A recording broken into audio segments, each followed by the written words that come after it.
A veces da la impresión de que Rusia es una especie de sueño febril. Tienes al presidente montado a caballo sin camisa, osos polares viviendo en casas, Sputniks borrachos todos los días de la semana y temperaturas gélidas. No suena precisamente como el lugar más fácil para vivir, y esa tendencia ha sido bastante constante a lo largo de la historia. No hace mucho teníamos a la Unión Soviética, los gulags y la KGB haciendo de las suyas, y durante la Segunda Guerra Mundial, e incluso antes, las cosas no iban demasiado bien, y los rusos se ganaron cierta fama de gente dura. Sin embargo, lo cierto es que por dura o incluso aterradora que pueda parecer Rusia o la propia Unión Soviética, en ninguno de esos momentos el país estuvo en su máximo grado de locura, porque eso pasó hace muchísimo tiempo, cuando los habitantes de Rusia en realidad no eran humanos, sino depredadores primitivos y grandes reptiles acorazados junto a otras formas de vida curiosas. Pero lo que realmente hacía tan aterradora a aquella Rusia no eran solo los animales, porque fue aquí donde se desataría un apocalipsis de magnitudes incalculables que arrasaría el planeta. Bienvenidos al Pérmico tardío, el momento más temible que ha conocido Rusia. Sin embargo, sería un poco más preciso hablar de las Rusias en plural, porque durante el Pérmico tardío, lo que algún día formaría el país actual no era un solo bloque, sino varios, ya que existían Siberia y la Rusia europea, aisladas una de la otra. Podríamos llamarle Rusia preunificada. Y cuando digo que esto ocurrió hace tiempo, lo digo en serio. El Pérmico tardío, concretamente el Piso-Lopingiense, transcurrió entre hace 259 y 251 millones de años, tan remoto que podrías avanzar 100 millones de años y aún así tendrías que esperar 80 millones para que apareciera el primer T-Rex. Naturalmente, hablamos de una época en la que Rusia habría parecido un país alienígena en un mapa, y un GPS o una brújula no te servirían para orientarte. En ese momento, existía todavía el supercontinente prehistórico conocido como Pangea, que mantenía gran parte del mundo apretujado, aunque podía descomponerse en regiones más específicas. Al sur tenías el subcontinente Gondwana, que estaba formado por varios continentes modernos como África, Sudamérica, la Antártida, Australia, India y numerosas partes de Asia. Mientras tanto, el resto del mundo estaba sorprendentemente aislado, y esto se aplicaba especialmente a Siberia, que era uno de los lugares más aislados del planeta. Si caías allí, te quedabas atrapado. La primera razón era el nivel del mar, ya que era mucho más alto durante el Pérmico debido a las elevadas temperaturas globales, lo que dio lugar a un pequeño y somero mar que separaba Siberia de la Rusia europea, del resto de Europa y de Norteamérica. Para empeorar la situación desde el punto de vista del aislamiento, Siberia también estaba cortada por la presencia de una cordillera, los Montes Urales. Esta cadena que separa el lado asiático del europeo en la actual Rusia hizo que Siberia fuera más seca de lo que habría sido sin ella, y también hizo que ciertas regiones de la masa de tierra fueran vulnerables a inundaciones y aire contaminado. Pero tendrías que acostumbrarte, porque la fuga era inútil. Esto se debe a que incluso si conseguías sortear los Urales y luego cruzar de algún modo el mar Somero, llegarías a la Rusia europea. Sí, pero casi al instante te toparías con un obstáculo mucho mayor que te impediría acceder a gran parte del mundo: las montañas pangeanas centrales, una de las mayores formaciones montañosas que jamás han existido. Se extendían por toda la parte central de Pangea y se habían formado tras la colisión masiva entre Euramérica y Gondwana.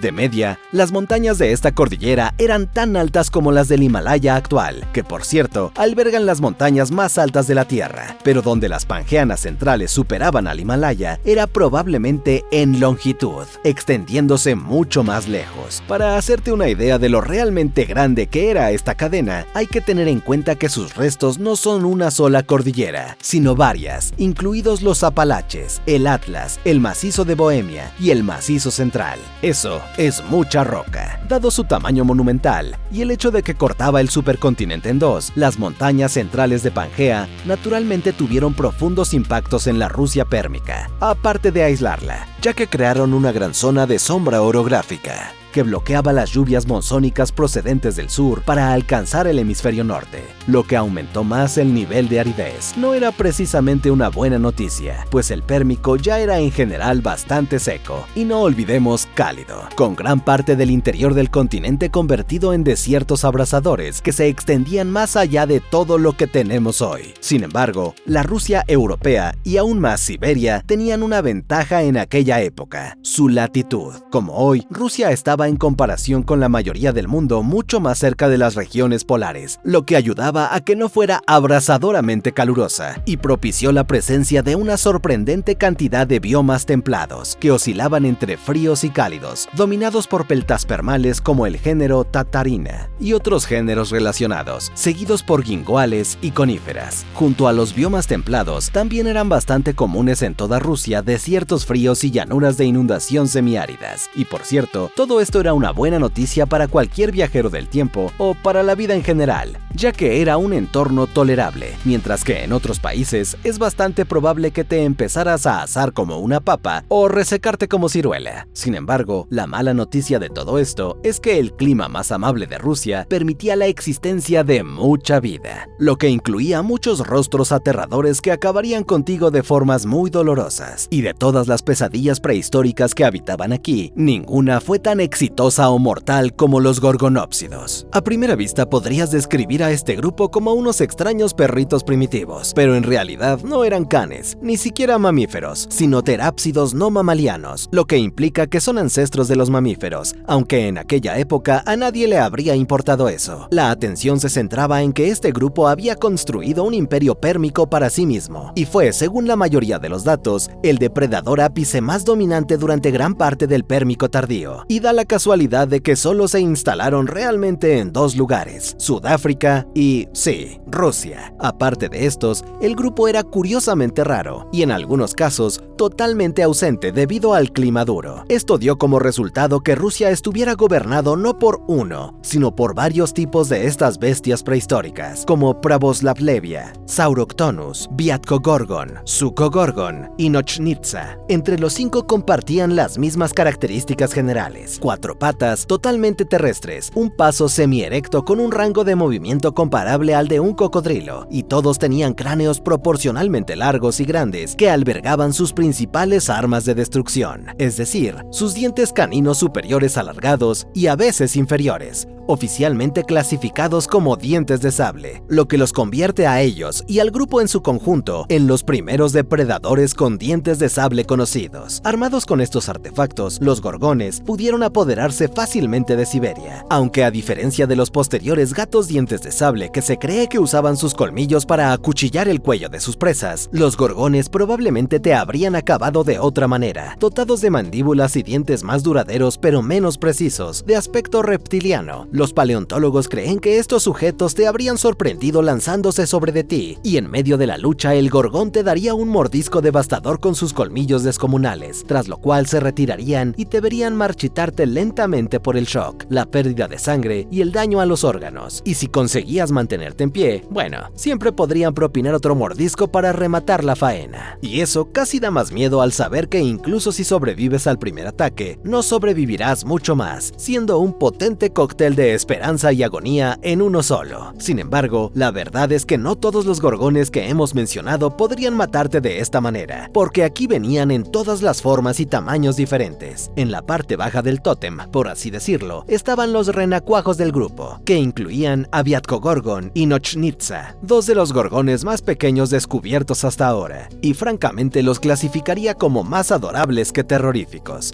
De lejos, incluso podrías confundirlos con perros pequeños, aunque extraños, pues su tamaño era parecido al de razas como el corgi, y de hecho, en el caso de Nochnitsa, era aún más pequeño, siendo candidato al gorgón más diminuto de todos los tiempos, con individuos de aproximadamente la longitud de una regla. Así que basta decir que estos dos no cazaban gigantes, y sus mordiscos para nosotros podrían ser soportables, ya que su presa estaba formada probablemente por vertebrados pequeños, incluidos anfibios, posiblemente insectos grandes y restos de carroña. Sin embargo, más allá de estos, las cosas cambiaban con rapidez, y esa red de seguridad para presas de tamaño humano se desvanece muy rápido, pues a continuación tienes 3 gorgones de tamaño medio: Sukogorgon, Pravoslavlevia y Saurocnotus. Estos 3 eran como perros de tamaño medio grande, siendo el mayor del grupo Pravoslavlevia, que medía aproximadamente 1.4 metros de largo y no tenía una cola muy larga, así que hablamos de casi todo el cuerpo, haciéndolo mayor que un pastor alemán, armado con sus dientes de sable cerrados y planos. Él, junto con los otros 2 gorgones medianos, eran capaces de derribar una gama mucho mayor de animales grandes, y en este tamaño sus extremidades también se volvieron más importantes para sujetar a la presa, ya que tanto sus manos como sus pies evolucionaron con adaptaciones adicionales para la agilidad y la destreza, lo que significaba que no solo sentirías sus dientes hundirse en ti, sino también sus patas sujetándote con firmeza para poder infligir el máximo daño. Y si ser perseguido por depredadores primitivos dientes de sable, del tamaño de un pastor alemán, no te parece lo bastante malo, entonces te tengo noticias. Fue en la Rusia pérmica donde residía el mayor depredador terrestre de la época, y posiblemente el mayor carnívoro que haya caminado antes del periodo Mesozoico, o sea, antes de la edad de los dinosaurios. Se trata de Inostrancevia, el más grande de los gorgonópsidos y por un margen claro. Los especímenes rusos alcanzaban hasta 3 metros de largo, y se conocen individuos aún más grandes, algunos de los cuales parecen haber superado los 3.5 metros y pesaban unos 400 kilos, lo que los hace similares en tamaño a nuestro actual mayor depredador terrestre, los osos polares. Así que suerte intentando vencer a uno de estos bichos. Y no solo era grande, sino que proporcionalmente tenía cabeza enorme, porque a pesar de tener un peso casi igual al de un oso polar, sus cráneos eran 40% más grandes que los de este oso, en algunos casos más grandes que todo el torso de un humano.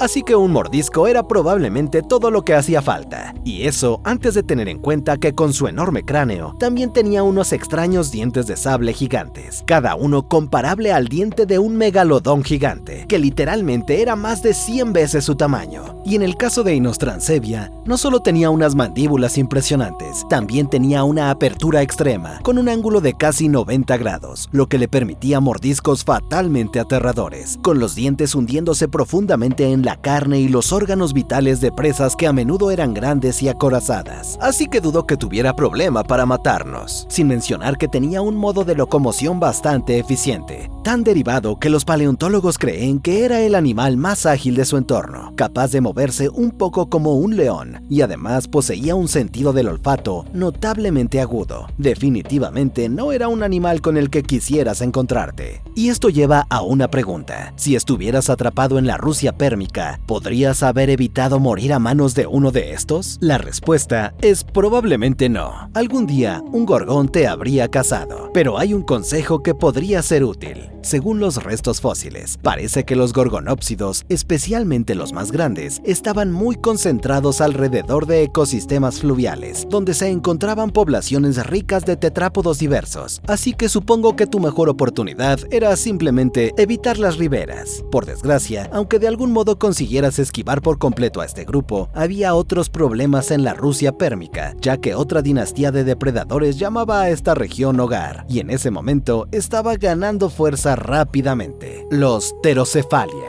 De nuevo se trata de animales extraños que parecían algún tipo de mamífero primitivo, pero al igual que los gorgones, el suborden Pterocephalia no era mamífero ni reptil, sino terápsidos no mamalianos, justo como los otros, y no estaban tan alejados evolutivamente de los gorgones. Ambos incluso se parecían bastante de forma superficial. Los pterocéfalos carnívoros solían tener un plan corporal similar y caninos agrandados, aunque los suyos no se consideran verdaderos dientes de sable. Puedes ver mi video de los dientes de sable para saber por qué. Al igual que los gorgonópsidos, los pterocéfalos lucían cabezas grandes, lo que de hecho les dio su nombre, que se traduce como cabezas de bestia. Sin embargo, se distinguían en un aspecto: eran más jóvenes de edad, menos primitivos, poseyendo características más avanzadas, como una ampliación de las aberturas temporales que permitía músculos mandibulares más anchos, mientras que sus cavidades nasales estaban construidas de forma más avanzada también. En resumen, parecidos a los gorgonópsidos,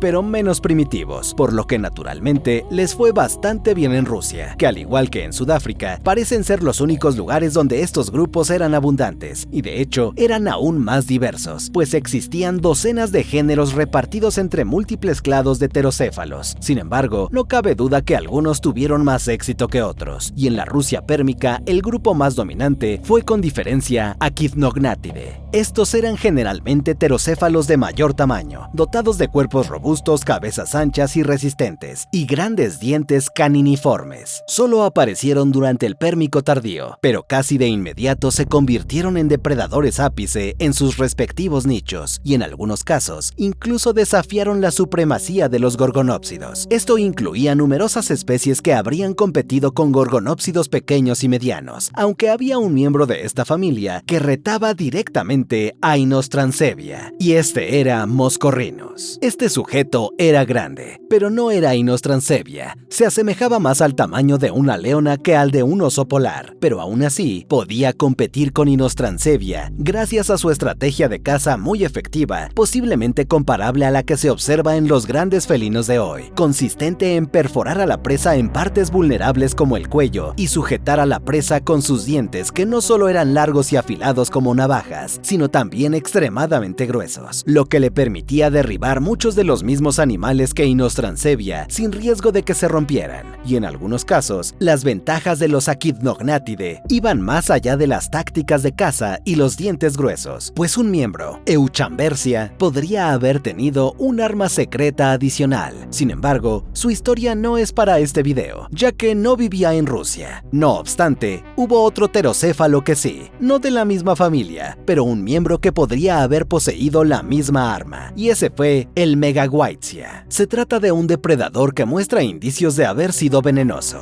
Sí, venenoso, a pesar de no ser serpiente, reptil ni invertebrado. En general, el Megaguitzia era bastante parecido a otros pterocéfalos, pero sus huesos maxilares se distinguían, pues poseía 3 canales que comenzaban en el conducto nasal y recorrían las raíces de los dientes, abriéndose cerca de los alvéolos de sus caninos. Y se cree que estos canales quizá alojaban glándulas de veneno, lo que de ser así, lo situaría entre los tetrápodos más antiguos en adquirir este rasgo. Además, si era venenoso, también lo convertiría en uno de los animales venenosos más grandes que existen fuera de los reptiles, ya que el Megaguitzia era grande, incluso más grande que Moscorrinus, con ejemplares grandes que pesaban alrededor de 300 kilos, similar a un tigre siberiano gordito. Imagina eso por un segundo, que te persiga un animal que tiene aproximadamente el mismo tamaño que un tigre siberiano, se mueve bastante como uno y tiene colmillos venenosos. Sí, estarías acabado. Y de nuevo, habría otros pterocéfalos por ahí también, así que la moraleja es que había muchos dientes para repartir, y esto ya hacía a la Rusia pérmica lo suficientemente mortal.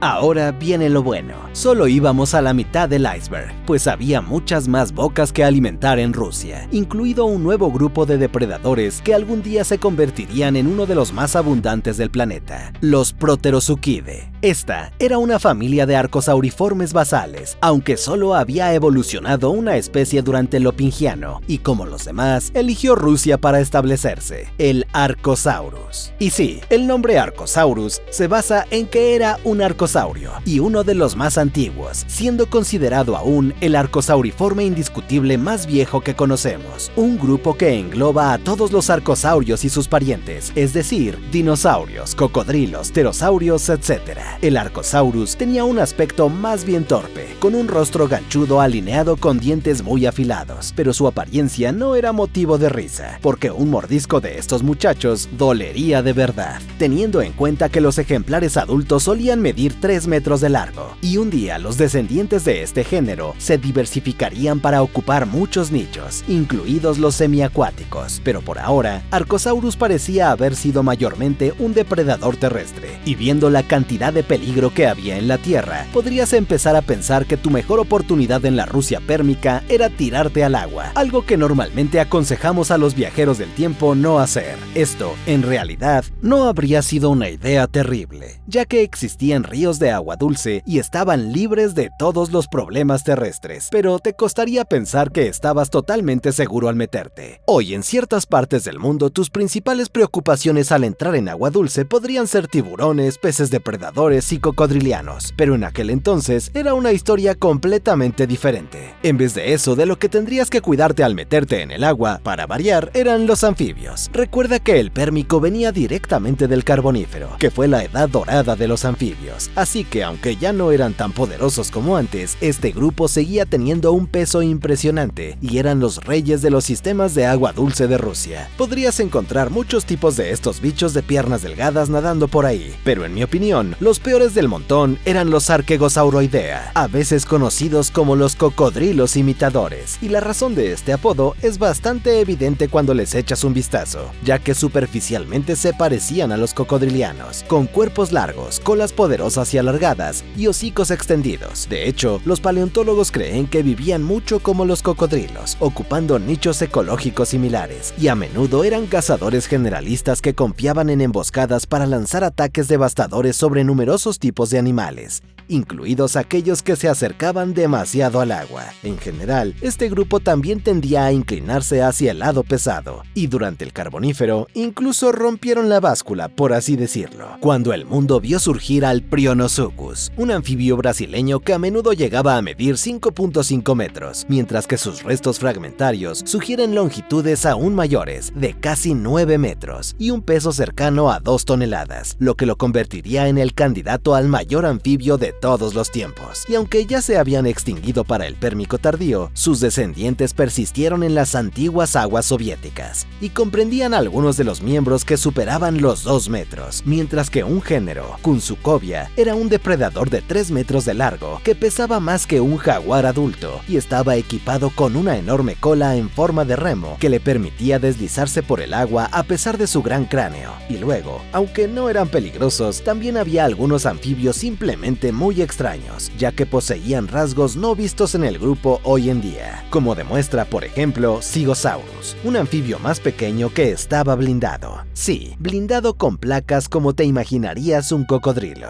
Supongo que había que estar hecho de otra forma para sobrevivir entonces. Este tipo de adaptaciones defensivas eran súper cruciales, no solo porque había anfibios depredadores, sino también porque había otros monstruos fluviales, especialmente los Croniosuchidae. En algunos aspectos, este grupo era incluso más parecido a los cocodrilianos que los propios anfibios, con cuerpos similares, mandíbulas construidas de forma más robusta y una armadura formada por osteodermos que les recorría la espalda, ofreciendo protección contra los anfibios competidores y otros de su misma especie, ya que los miembros de este grupo tendían a ser bastante belicosos. Hasta ahora, se conocen 6 géneros identificables que vivieron en Rusia durante el Lopingiano, y al igual que otros en este video, también variaban mucho en tamaño. Los mayores fueron Vistroviana y Uralerpeton, 2 miembros que medían unos 2.7 metros cada uno, y en el caso de Uralerpeton, también sorprendentemente rechoncho, lo que los convertía en algunos de los animales más grandes del agua, capaces de abatir animales megafaunales mediante tácticas de emboscada, usando sus dientes puntiagudos y cónicos para agarrar y arrastrar a las víctimas hacia las profundidades y su perdición.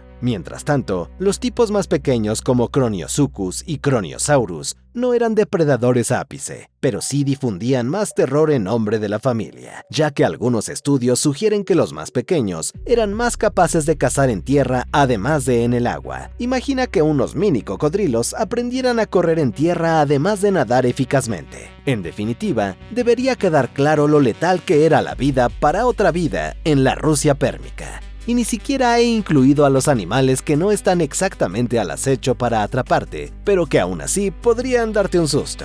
Me refiero a insectos gigantes del tamaño de pájaros como Meganeura y a los duros herbívoros que de alguna manera lograron prosperar aquí, incluidos los acorazados Pareiasaurus, que en realidad superaban en tamaño a todos los depredadores de tierra y podían ser tan grandes como un rinoceronte. Luego estaban los dicinodontos herbívoros como Lystrosaurus, los pecho de barril como Cassiasauria y los Gekidae dentados, entre muchos otros. Y francamente, había muchos otros carnívoros también que aún no he mencionado. Y aunque los grupos sin nombre tendían a ser menos feroces que los que hemos tratado, el punto sigue siendo que la Rusia pérmica era un lugar interesante sin duda. Sin embargo, irónicamente, a pesar de lo absurdos y locos que eran los habitantes de la Rusia pérmica, la verdadera razón por la que fue el lugar más temible del planeta es que fue la madre de todas las bombas de tiempo. Concretamente, Siberia guardaba un pequeño secreto, aunque llamarlo pequeño es quedarse corto. Me refiero a las trampas siberianas. Quizá no lo parezca del todo, pero gran parte de Siberia está hecha de lava muy antigua. En otras palabras, solía ser un volcán gigante, y fue durante el Pérmico tardío cuando entró en erupción. Un evento que seguro te suena, ahora conocido como la Gran Mortandad. ¿Por qué el nombre? Porque esta erupción causó la peor extinción de la historia de la Tierra, matando hasta el 98% de toda la vida. Así que si estabas atrapado en Siberia, buena suerte. Estar allí cuando el corcho saltó habría sido un espectáculo sin igual. Habrías visto a la madre de todas las coladas de lava, derramándose por todo el subcontinente en cantidades casi incalculables, acumulándose en algunos lugares